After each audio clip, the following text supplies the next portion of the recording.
এই চারদিকে দেখ জানলাগুলো বন্ধ করে রাখ।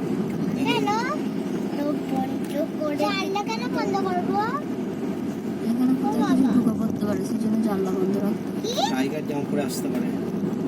আচ্ছা বন্ধ করো। এখন কেন টাইগার আসতে যাবে ফালতু ফালতু? এখন তো রাত্রি নয়। টাইগারদের কি সকালে রাত্রে খিদে পায়?